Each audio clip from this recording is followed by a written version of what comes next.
ಈ ರೀಡಿಂಗ್ ನಿಮ್ಗೆ ಇಷ್ಟ ಆಗಿದ್ರೆ ಸಬ್ಸ್ಕ್ರೈಬ್ ಮಾಡಿ, ಪಕ್ಕದಲ್ಲಿರುವಂತಹ ಬೆಲ್ ಐಕಾನ್ ನ ಪ್ರೆಸ್ ಮಾಡಿ.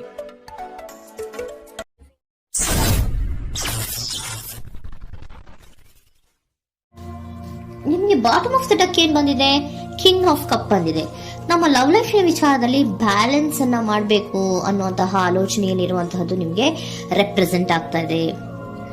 ಎಮೋಷನಲ್ ಆಗಿ ನೀವು ತುಂಬಾ ಯೋಚನೆಯನ್ನ ಮಾಡ್ತಾ ಇರುವಂತಹದ್ದು, ಒಂದು ಬ್ಯಾಲೆನ್ಸ್ ಇರಬೇಕು, ಒಂದು ರೀತಿಯ ಸ್ಟೇಬಲ್ ಆಗಿರ್ಬೇಕು ನನ್ನ ಲವ್ ಲೈಫು ಅನ್ನುವಂತಹ ಆಲೋಚನೆಯನ್ನ ಮಾಡ್ತಾ ಇರುವಂತಹದ್ದು ರೆಪ್ರೆಸೆಂಟ್ ಆಗ್ತಾ ಇದೆ. ರೀಡಿಂಗ್ ಅನ್ನ ಶುರು ಮಾಡೋಣ. ಓಕೆ, ಇನ್ ಪಾಸ್ಟ್ ಅಲ್ಲಿ ನಾನು ಇವಾಗ ರೀಡಿಂಗ್ ಅನ್ನ ತಗೋತಾ ಇರೋದು ಯಾವ್ದು ಗೊತ್ತಾ? ಸೊ ಪಾಸ್ಟ್ ನ ಬಗ್ಗೆ ಮತ್ತೆ ನಿಮ್ಮ ಲವ್ ಲೈಫಿನ ಪಾಸ್ಟ್ ನ ಬಗ್ಗೆ, ಅಟ್ ಪ್ರೆಸೆಂಟಿನ ಬಗ್ಗೆ, ಹಾಗೇನೆ ಇಮಿಡಿಯೇಟ್ ಫ್ಯೂಚರಿನ ಬಗ್ಗೆ ನಾನು ರೀಡಿಂಗ್ ಅನ್ನ ತಗೋತಾ ಇರೋದು. ಓಕೆನಾ? So bottom of the duck ಅಲ್ಲಿ ಏನಿತ್ತು? So bottom of the duck ನಿಮ್ಗೆ ಏನ್ ಬಂದಿತ್ತು? ಭಾವನಾತ್ಮಕವಾಗಿ ಯೋಚನೆ ಮಾಡುವಂತಹದ್ದು, ಒಂದು ರೀತಿಯ ಸ್ಟೇಬಲ್ ಆಗಿ ಇರಬೇಕು, ಬ್ಯಾಲೆನ್ಸ್ ಅನ್ನ ಮಾಡಬೇಕು ನಮ್ಮ ಲವ್ ಲೈಫಿನಲ್ಲಿ ಅನ್ನುವಂತಹ ಆಲೋಚನೆಯನ್ನ ಮಾಡ್ತಾ ಇರುವಂತಹದ್ದು ಕಿಂಗ್ ಆಫ್ ಕಪ್ಸ್ ನಿಮ್ಮ ಬಾಟಮ್ ಆಫ್ ದ ಡಕ್ ಅಲ್ಲಿ ಬಂದಿತ್ತು. ಅಂದ್ರೆ ನಿಮ್ಮ ಪಾಸ್ಟ್ ನಲ್ಲಿ ಏನಾಗಿತ್ತು? ಸೊ ನೀವು ಬಹಳಷ್ಟು ಯೋಚನೆ ಮಾಡಿನೇ, ನಿಮ್ಮ ಅಂತರಾತ್ಮದ ಮಾತನ್ನ ಕೇಳಿಯೇ ನೀವು ಬಹಳಷ್ಟು ಯೋಚನೆಯನ್ನ ಮಾಡಿ ನೀವು ಕೆಲವೊಂದು ಪ್ರಪೋಸಲ್ ಗಳನ್ನ ಮಾಡಿರೋ, ನಿಮ್ಮ ಲವ್ ಲೈಫಿನ ವಿಚಾರದಲ್ಲಿ ಕೆಲವೊಂದು ಪ್ರಪೋಸಲ್ ಗಳನ್ನ ಮಾಡಿರುವಂತಹದ್ದು ಅಥವಾ ಪ್ರಪೋಸಲ್ ಗಳನ್ನ ನೀವು ಸ್ವೀಕರಿಸಿರುವಂತಹದ್ದು. ಓಕೆನಾ? ಸೊ ಎಮೋಷನಲ್ ಆಗಿ ಏನಾಗಿತ್ತು? ನೀವಿಬ್ರು ಸಮಾಧಾನವಾಗಿ ಇದ್ರಿ, ಸಾಮರಸ್ಯದಿಂದ ಇರ್ತಿತ್ತು, ಮತ್ತೆ ಲವ್ ಲೈಫಿನ ವಿಚಾರದಲ್ಲಿ ಒಂದು ಫುಲ್ಫಿಲ್ಮೆಂಟ್ ಇರ್ತಿತ್ತು. ಹೌದಾ? ನಿಮ್ಮ ಪಾಸ್ಟ್ ನಲ್ಲಿ ಬಹಳಷ್ಟು ಯೋಚನೆ ಮಾಡಿಯೇ ಕೆಲವೊಂದು ಫುಲ್ಫಿಲ್ಮೆಂಟ್ ಗಳು ಇರುತ್ತೆ ಅನ್ನುವಂತಹ ಆಲೋಚನೆಯನ್ನು ಮಾಡಿಯೇ ನೀವು ಕೆಲವೊಂದು ಪ್ರಪೋಸಲ್ ಗಳನ್ನ ಮಾಡಿರುವಂತಹದ್ದು ಅಥವಾ ಪ್ರಪೋಸಲ್ ಗಳನ್ನ ನೀವು ಸ್ವೀಕರಿಸಿರುವಂತಹದ್ದು ನಿಮ್ಮ ಲವ್ ಲೈಫಿನ ವಿಚಾರದಲ್ಲಿ ರೆಪ್ರೆಸೆಂಟ್ ಆಗ್ತಾ ಇದೆ.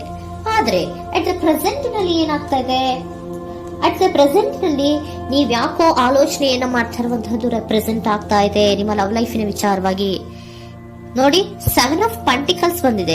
ಸೊ 7 ಆಫ್ ಪೆಂಟಿಕಲ್ಸ್ ಏನನ್ನ ರೆಪ್ರೆಸೆಂಟ್ ಮಾಡುತ್ತೆ? ಪೀರಿಯಡ್ ಆಫ್ ಕಾಂಟೆಂಪ್ಲೇಷನ್, ಏನೋ ಒಂದು ಯೋಚನೆಯನ್ನ ಮಾಡ್ತಾ ಇರುವಂತಹದ್ದು ನಿಮಗೆ ರೆಪ್ರೆಸೆಂಟ್ ಆಗ್ತಾ ಇದೆ. ಯಾಕೋ ನನ್ನ ಲವ್ ಲೈಫಿನಲ್ಲಿ ಮುಂದೆ ಮುಂದೆ ಹೋಗ್ತಾ ಇಲ್ವಲ್ಲ, ಏನಿದು ಇಷ್ಟು ಸ್ಲೋ ಪ್ರೋಗ್ರೆಸ್ ಅಲ್ಲ ಅನ್ನುವಂತಹ ಆಲೋಚನೆಯನ್ನ ನೀವು ಮಾಡ್ತಾ ಇರುವಂತಹದ್ದು ರೆಪ್ರೆಸೆಂಟ್ ಆಗ್ತಾ ಇದೆ. ಲಾಂಗ್ ಟರ್ಮಿನ ವ್ಯೂಸಿನ ಬಗ್ಗೆ ನೀವು ಹೆಚ್ಚು ಗಮನವನ್ನ ಕೊಡ್ತಾ ಇದ್ದೀರಾ. ಸೊ ನಮ್ಮ ಲವ್ ಲೈಫ್ ಏನೊಂದು ಲಾಂಗ್ ಟರ್ಮಿನಲ್ಲಿ ಕೂಡ ನಮಗೆ ಚೆನ್ನಾಗಿರ್ಬೇಕು. ಆದ್ರೆ ಯಾಕೆ ಏನೋ ಒಂದು ರೀತಿಯ ಪ್ರೋಗ್ರೆಸ್ ಇಲ್ವಲ್ಲ ಲವ್ ಲೈಫಿನಲ್ಲಿ, ಒಂದು ರೀತಿಯ ಖುಷಿ, ಸಂತೋಷ, ಸಮಾಧಾನ ಯಾಕಿಲ್ಲ ಅನ್ನುವಂತಹ ಆಲೋಚನೆಯನ್ನ ಮಾಡ್ತಾ ಇರುವಂತಹದ್ದು ಅಟ್ ಪ್ರೆಸೆಂಟ್ ಅಲ್ಲಿ ರೆಪ್ರೆಸೆಂಟ್ ಆಗ್ತಾ ಇದೆ. ಯಾಕೆ ಹಾಗೆ ರೆಪ್ರೆಸೆಂಟ್ ಆಗ್ತಾ ಇದೆ? ಅಂದ್ರೆ ನೋಡಿ, devil card and 8 of cups. Devil card ಯಾಕೆ ರೆಪ್ರೆಸೆಂಟ್ ಆಗಿದೆ? ಅಡಿಕ್ಷನ್. ನೀವು ಅವ್ರನ್ನ ತುಂಬಾ ಅಡಿಕ್ಟ್ ಆಗ್ಬಿಟ್ಟಿದ್ದೀರಾ, ಅಂದ್ರೆ ಅವ್ರನ್ನ ತುಂಬಾ ಹಚ್ಕೊಂಡ್ಬಿಟ್ಟಿದ್ದೀರಾ, ನಿಮಗೆ ಅವ್ರನ್ನ ಬಿಟ್ಟಿರಕ್ ಆಗೋದಿಲ್ಲ. ಸೊ ನೀವು ಅವ್ರಿಗೆ ಅವಲಂಬನೆ ಆಗಿರುವಂತಹದ್ದು, ನಿಮ್ಮ ಲವ್ ಲೈಫಿನ ವಿಚಾರದಲ್ಲಿ ನಿಮ್ಮ ಪರ್ಸನ್ಗೆ ನೀವು ತುಂಬಾ ಅಡಿಕ್ಟ್ ಆಗಿರುವಂತಹದ್ದು, ತುಂಬಾ ಪ್ರೀತಿಸುವಂತಹದ್ದು, ಒಂದು ನಿಮಿಷನೂ ಕೂಡ ಬಿಟ್ಟಿರೋದಿಲ್ವೇನೋ ಅನ್ನುವಂತಹ ರೀತಿಯಲ್ಲಿ ನೀವು ತುಂಬಾ ಅಡಿಕ್ಟ್ ಆಗಿರುವಂತಹದ್ದು ರೆಪ್ರೆಸೆಂಟ್ ಆಗ್ತಾ ಇದೆ. ಸೊ ಆ ಕಾರಣವಾಗಿಯೇ ನೀವು ಯೋಚನೆಯನ್ನ ಮಾಡ್ತಾ ಇದ್ದೀರಾ. ಸೊ ಯಾವುದೇ ಲವ್ ಲೈಫಿನಲ್ಲಿ ಯಾವುದೇ ರೀತಿಯ ಮುಂದುವರಿಕೆ ಕಾಣ್ತಾ ಇಲ್ವಲ್ಲ, ಏನಾಗ್ಬಹುದು, ಏನಾದ್ರೂ ನಾನು ಪ್ರೀತಿಯನ್ನ ಬಿಟ್ಟು ಮುಂದೆ ಹೋಗ್ಬೇಕಾಗುತ್ತಾ ಬೇಜಾರಿನಲ್ಲಿ ಅನ್ನುವಂತಹ ಆಲೋಚನೆಯನ್ನ ಮಾಡ್ತಾ ಇರುವಂತಹದ್ದು ಅಟ್ ಪ್ರೆಸೆಂಟಿನಲ್ಲಿ ರೆಪ್ರೆಸೆಂಟ್ ಆಗ್ತಾ ಇದೆ. ಯಾಕಂದ್ರೆ ಯಾವುದೇ ರೀತಿಯ ಮುಂದುವರಿಕೆಗಳು ಇಲ್ಲ. ಸೊ ನಿಮ್ಮಲ್ಲಿ ಏನಿದೆ? ಕೆಲವೊಂದು ರೀತಿಯ ಸ್ಟಾಗ್ನೇಷನ್ ಅಲ್ಲಿ ಇದೆ, ಅಸಮಾಧಾನಗಳಿದೆ, ಭಿನ್ನಾಭಿಪ್ರಾಯಗಳಿದೆ. ಯಾವುದೇ ರೀತಿಯ ಲವ್ ಲೈಫ್ ನಲ್ಲಿ ಒಂದು ರೀತಿಯ ಖುಷಿ ಅನ್ನೋದು ಅಟ್ ಪ್ರೆಸೆಂಟ್ ಅಲ್ಲಿ ನಿಮ್ಗೆ ಕಾಣ್ತಾ ಇಲ್ಲ. ಆದ್ರೆ ಯೋಚನೆ ಅಂತೂ ಮಾಡ್ತಾ ಇದ್ದೀರಾ. ಅಡಿಕ್ಷನ್ಸ್ ಇದೆ ಅಲ್ವಾ? So devil card represented by addictions ಅನ್ನ ರೆಪ್ರೆಸೆಂಟ್ ಮಾಡೋದ್ರಿಂದ ಅಟ್ ಪ್ರೆಸೆಂಟಿನಲ್ಲಿ ನೀವ್ ಯಾಕೋ ಲವ್ ಲೈಫಿನ ವಿಚಾರದಲ್ಲಿ ಸಮಾಧಾನದಿಂದ ಇರುವಂತಹದ್ದೇನು ರೆಪ್ರೆಸೆಂಟ್ ಆಗ್ತಾ ಇಲ್ಲ.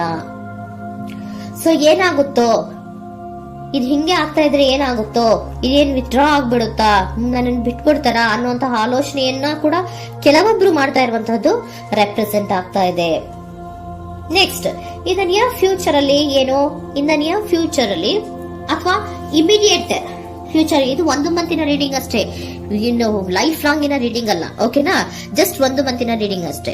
ನೆಕ್ಸ್ಟ್ ಬಂದಿರುವಂತಹದ್ದು ಯಾವುದು? 8 ಆಫ್ ಪೆಂಟಿಕಲ್ಸ್ ಬಂದಿದೆ. ಸೊ 8 ಆಫ್ ಪೆಂಟಿಕಲ್ಸ್ ಏನ್ ಮಾಡ್ಬೇಕಿತ್ತು? ನೀವು ಈ ಅಡಿಕ್ಷನ್ಸ್ ಅನ್ನ ಬಿಟ್ಟು, ಯೋಚನೆಯನ್ನ ಬಿಟ್ಟು, ಏನಕ್ಕೆ ಅಸಮಾಧಾನ ಆಗ್ತಾ ಇದೆ ಅನ್ನೋದನ್ನೆಲ್ಲ ಬಿಟ್ಬಿಟ್ಟು ನೀವು ಫೋಕಸ್ ಅನ್ನ ಮಾಡುವಂತಹದ್ದು ರೆಪ್ರೆಸೆಂಟ್ ಆಗ್ತಾ ಇದೆ. ಸೊ ಏನ್ ಫೋಕಸ್ ಮಾಡುವಂತಹದ್ದು? ಏನಾಗಿದೆ ನನ್ನ ಲವ್ ಲೈಫಿನ ವಿಚಾರದಲ್ಲಿ? ಎಲ್ಲ ಚೆನ್ನಾಗೇ ಇತ್ತಲ್ಲ ನೋಡಿ, ಪಾಸ್ಟಿನಲ್ಲಿ ನಿಮಗೆ ಚೆನ್ನಾಗೇ ಇತ್ತಲ್ಲ, ಯೋಚನೆ ಮಾಡಿನೇ ತಾನೇ ನೀವು ಲವ್ ಲೈಫಿನಲ್ಲಿ ಪ್ರಪೋಸಲ್ಗಳನ್ನ ಸ್ವೀಕರಿಸಿದ್ದು, ಮತ್ತೆ ಅಲ್ಲಿ ಫುಲ್ಫಿಲ್ಮೆಂಟ್ ಇರುತ್ತೆ ಅಂತ ತಾನೇ ನೀವು ಸಮಾಧಾನವಾಗಿ ಪ್ರಪೋಸಲ್ಗಳನ್ನ ಸ್ವೀಕಾರ ಮಾಡಿದ್ದು. ಆದ್ರೆ ಪ್ರೆಸೆಂಟಿನಲ್ಲಿ ಕೆಲವೊಂದು ರೀತಿಯ ಭಿನ್ನಾಭಿಪ್ರಾಯಗಳು, ಕೆಲವೊಂದು ರೀತಿಯ ಅಡಿಕ್ಷನ್ಗಳು, ಕೆಲವೊಂದು ರೀತಿಯ ಯೋಚನೆಯನ್ನು ಮಾಡ್ತಾ ಇರುವಂತಹದ್ದು ರೆಪ್ರೆಸೆಂಟ್ ಆಗ್ತಾ ಇದೆ. ಅಟ್ ಪ್ರೆಸೆಂಟಿನಲ್ಲಿ ನೀವೇನು ಸಮಾಧಾನವಾಗಿ ಲವ್ ಲೈಫಿನಲ್ಲಿ ಇಲ್ಲದೆ ಇರುವಂತಹದ್ದು ರೆಪ್ರೆಸೆಂಟ್ ಆಗ್ತಾ ಇದೆ. ಆದ್ರೆ ಇಮಿಡಿಯೇಟ್ ಫ್ಯೂಚರಿನಲ್ಲಿ ಏನಾಗ್ತಾ ಇದೆ? 8 ಆಫ್ ಪೆಂಟಿಕಲ್ಸ್ ಬಂದಿದೆ. ಸೊ 8 ಆಫ್ ಪೆಂಟಿಕಲ್ಸ್ ಏನನ್ನ ರೆಪ್ರೆಸೆಂಟ್ ಮಾಡುತ್ತೆ? ಓಕೆ, ನೀವೇನ್ ಮಾಡ್ತಾ ಇದ್ದೀರಾ? ಬಹಳಷ್ಟು ಫೋಕಸ್ ಅನ್ನ ನಿಮ್ಮ ಲವ್ ಲೈಫಿನ ವಿಚಾರದಲ್ಲಿ ಮಾಡ್ತಾ ಇರುವಂತಹದ್ದು. ಏನ್ ಮಾಡ್ಬೇಕು, ಯಾಕಿಷ್ಟು ಭಿನ್ನಾಭಿಪ್ರಾಯಗಳು ಬರ್ತಾ ಇದೆ ಅನ್ನೋದ್ರ ಬಗ್ಗೆ ನೀವು ಯೋಚನೆಯನ್ನ ಮಾಡ್ತಾ ಇರುವಂತಹದ್ದು ರೆಪ್ರೆಸೆಂಟ್ ಆಗ್ತಾ ಇದೆ ನೋಡಿ. ಅದರ ಬಗ್ಗೆ ಹಾರ್ಡ್ ವರ್ಕ್ ಅನ್ನ, ಲವ್ ಲೈಫಿನ ವಿಚಾರವಾಗಿ ಸ್ವಲ್ಪ ಹಾರ್ಡ್ ವರ್ಕ್ ಅನ್ನ ಮಾಡ್ತಾ ಇರುವಂತಹದ್ದು ರೆಪ್ರೆಸೆಂಟ್ ಆಗ್ತಾ ಇದೆ. ಸೊ ಬಹಳಷ್ಟು ಕಮಿಟ್ಮೆಂಟ್ ಅನ್ನ ಇಟ್ಕೊಂಡು ಇದನ್ನ ನಾನು ಸರಿ ಮಾಡ್ಕೊಳ್ಳೇಬೇಕು ಅನ್ನುವಂತಹ ಆಲೋಚನೆಯನ್ನ ಮಾಡ್ತಾ ಇರುವಂತದ್ದು. ಸರಿ ಆಗ್ಲೇಬೇಕು, ಈ ಎಲ್ಲಾ ರೀತಿಯ ಅಸಮಾಧಾನಗಳಿಂದ ನಾನು ಆಚೆ ಬರಬೇಕು, ಸಮಾಧಾನವಾಗಿರ್ಬೇಕು, ಬ್ಯಾಲೆನ್ಸ್ ಅನ್ನ ಮಾಡ್ಬೇಕು ಅನ್ನೋದನ್ನ ನೀವು ಇಟ್ಕೊಂಡು ನೀವು ಹಾರ್ಡ್ ವರ್ಕ್ ಅನ್ನ ನಿಮ್ ಲವ್ ಲೈಫಿನ ವಿಚಾರದಲ್ಲಿ ಮಾಡ್ತಾ ಇರುವಂತದ್ದು ರೆಪ್ರೆಸೆಂಟ್ ಆಗ್ತಾ ಇದೆ. ನೆಕ್ಸ್ಟ್ ಕಾರ್ಡ್ ಕೂಡ ನಿಮ್ಗೆ ಕಿಂಗ್ ಆಫ್ ಸೋರ್ಟ್ಸ್ ಬಂದಿದೆ. ಸೊ ಕಿಂಗ್ ಆಫ್ ಸೋರ್ಟ್ಸ್ ಏನನ್ನ ರೆಪ್ರೆಸೆಂಟ್ ಮಾಡುತ್ತೆ? ಸ್ಪಷ್ಟವಾಗಿ ಥಿಂಕ್ ಅನ್ನ ಮಾಡ್ತಾ ಇದ್ದೀರಾ. ನಮ್ಮ ಲವ್ ಲೈಫಿನ ವಿಚಾರದಲ್ಲಿ ಯಾಕೆ ಅಸಮಾಧಾನ ಬರ್ತಾ ಇದೆ, ಯಾಕೆ ಭಿನ್ನಾಭಿಪ್ರಾಯ ಬರ್ತಾ ಇದೆ, ನಾನಂತೂ ಅವ್ರನ್ನ ಬಿಟ್ಟಿರಕ್ಕಾಗಲ್ಲ. ಸೊ ನಾನೇನ್ ಮಾಡ್ಬೇಕು? ಇದನ್ನೆಲ್ಲ ಕೂಡ ಬ್ಯಾಲೆನ್ಸ್ ಅನ್ನ ಮಾಡ್ಬೇಕು.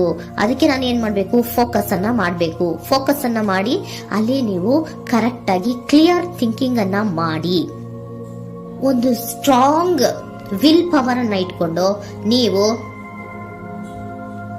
ಮೆಚ್ಯೂರ್ ಆಗಿ ಥಿಂಕ್ ಮಾಡಿ, ಕೆಲವೊಂದು ರೀತಿಯ ನಿರ್ಧಾರಗಳನ್ನ ಮಾಡುವಂತಹದ್ದು ರೆಪ್ರೆಸೆಂಟ್ ಆಗ್ತದೆ ನೋಡಿ. ಸ್ಟ್ರಾಂಗ್ ಆಗಿ ಒಂದು ವಿಲ್ ಪವರ್ ಅನ್ನ ಇಟ್ಕೊಂಡು ಫೋಕಸ್ ಅನ್ನ ಮಾಡಿ ನೀವು ನಿಮ್ಮ ಲವ್ ಲೈಫಿನ ವಿಚಾರದಲ್ಲಿ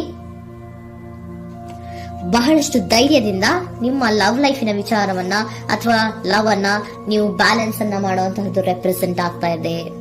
ಈಗ ಅಟ್ ಪ್ರೆಸೆಂಟ್ ಅಲ್ಲಿ ನಿಮಗೆ ಬೇಜಾರಿರಬಹುದು, ವಿಧಾನಗಳಿರಬಹುದು, ಆದ್ರೆ ಇನ್ ನೆಕ್ಸ್ಟ್ ನಿಯರ್ ಫ್ಯೂಚರ್ ಅಲ್ಲಿ ನೀವು ಅದನ್ನ ಫೋಕಸ್ ಮಾಡುವಂತಹದ್ದು, ಅದರ ಕಡೆಗೆ ಹೆಚ್ಚು ಗಮನವನ್ನ ಕೊಡೋದು, ಕ್ಲಾರಿಟಿಯ ಥಿಂಕಿಂಗ್ ಅನ್ನ ಮಾಡುವಂತಹದ್ದು, ಕ್ಲಿಯರ್ ಆಗಿ ಥಿಂಕಿಂಗ್ ಅನ್ನ ಮಾಡೋದು, ಕ್ಲಾರಿಟಿಗೆ ಬರುವಂತಹದ್ದು, ಧೈರ್ಯವಾಗಿ ಮುಂದೆ ಹೋಗುವಂತಹದ್ದು ನಿಮ್ಗೆ ರೆಪ್ರೆಸೆಂಟ್ ಆಗ್ತಾ ಇದೆ. ಅದೇ ನಿಮಗೆ ಬಾಟಮ್ ಆಫ್ ದ ಡಕ್ ಬಂದಿರುವಂತಹದ್ದು ಕಣ್ರಿ, ಕಿಂಗ್ ಆಫ್ ಕಪ್ಸ್ ಬಂದಿದೆ. ಸೊ ಕಿಂಗ್ ಆಫ್ ಕಪ್ಸ್ ಏನು? ನೀವು ಭಾವನಾತ್ಮಕವಾಗಿ ಯೋಚನೆ ಮಾಡ್ತಿದ್ದೀರಾ, ನಿಮ್ಮ ಲವ್ ಲೈಫಿನ ವಿಚಾರದಲ್ಲಿ ಒಂದು ಬ್ಯಾಲೆನ್ಸ್ ಅನ್ನ ಮಾಡಬೇಕು ಅನ್ನುವಂತಹ ಆಲೋಚನೆಯನ್ನ ಮಾಡ್ತಾ ಇರುವಂತಹದ್ದು. ಓಕೆನಾ? ಹಾಗಿದ್ರೆ ಏಂಜಲ್ ಗೈಡೆನ್ಸ್ ನಿಮ್ಗೆ ಏನ್ ಕೊಡ್ತಾರೆ ಅನ್ನೋದನ್ನ ನೋಡೋಣ. Okay, B assertive, very good, trust. ನೋಡಿ, ದೃಢವಾಗಿ ಇರಿ, ಏನೂ ಆಗಿಲ್ಲ. ನೀವು ಅಷ್ಟೊಂದು ಯೋಚನೆಯನ್ನ ಮಾಡುವಂತಹದ್ದೇನೂ ಆಗಿಲ್ಲ. ಕೆಲವೊಂದು ರೀತಿಯ ವೇರಿಯೇಷನ್ ಗಳಾಗಿರುತ್ತೆ. ಸೊ ವೇರಿಯೇಷನ್ ಗಳಾಗಿದ್ರು ಕೂಡ ನೀವು ಫೋಕಸ್ ಅನ್ನ ಮಾಡ್ತೀರಾ, ಅದರಲ್ಲಿ ನಿಮ್ಗೇನು ನಷ್ಟ ಏನೂ ಆಗಲ್ಲ, ಅಥವಾ ನೀವು ಏನನ್ನೂ ಕೂಡ ಕಳ್ಕೊಂಡು ನೀವು ಆಚೆ ಬರಲ್ಲ. ಫೋಕಸ್ ಅನ್ನ ಮಾಡಿ, ಕರೆಕ್ಟ್ ಆಗಿ ಕ್ಲಿಯರ್ ಥಿಂಕಿಂಗ್ ಅನ್ನ ಮಾಡಿ, ನೀವು ಕರೆಕ್ಟ್ ಆಗಿ ಮಾತಾಡ್ಬಿಟ್ರೆ ನಿಮ್ಮ ಲವ್ ಲೈಫಿನಲ್ಲಿ ಬ್ಯಾಲೆನ್ಸ್ ಅನ್ನೋದು ಬಂದ್ಬಿಡುತ್ತೆ. ಓಕೆನಾ? ಬಿ ಅಸರ್ಟಿವ್, ದೃಢವಾಗಿರಿ, ಧೈರ್ಯವಾಗಿರಿ, ಟ್ರಸ್ಟ್, ನಂಬಿಕೆಯಿಂದ ಇರಿ, ಏನೂ ಆಗಲ್ಲ. ನೀವು ಅಷ್ಟೊಂದು ಅಸಮಾಧಾನ ಮಾಡ್ಕೊಂಡು, ಅಷ್ಟೊಂದು ಬೇಜಾರನ್ನ ಮಾಡ್ಕೊಂಡು ಏನಾಗ್ತಿದೆಯೋ ಅಂತ ಗಾಬರಿ ಪಡುವಂತಹದ್ದೇನೂ ಆಗಿಲ್ಲ. ಸ್ವಲ್ಪ ವೇರಿಯೇಷನ್ಗಳಾಗಿದ್ರು ಕೂಡ ಇನ್ ನಿಯರ್ ಫ್ಯೂಚರ್ ನಲ್ಲಿ ನಿಮಗೆ ಸಮಾಧಾನ ಆಗುತ್ತೆ, ಖುಷಿ ಆಗುತ್ತೆ. ನಿಮ್ ಲವ್ ಲೈಫಿನ ವಿಚಾರದಲ್ಲಿ ಕೆಲವೊಂದು ಬ್ಯಾಲೆನ್ಸ್ ಗಳನ್ನ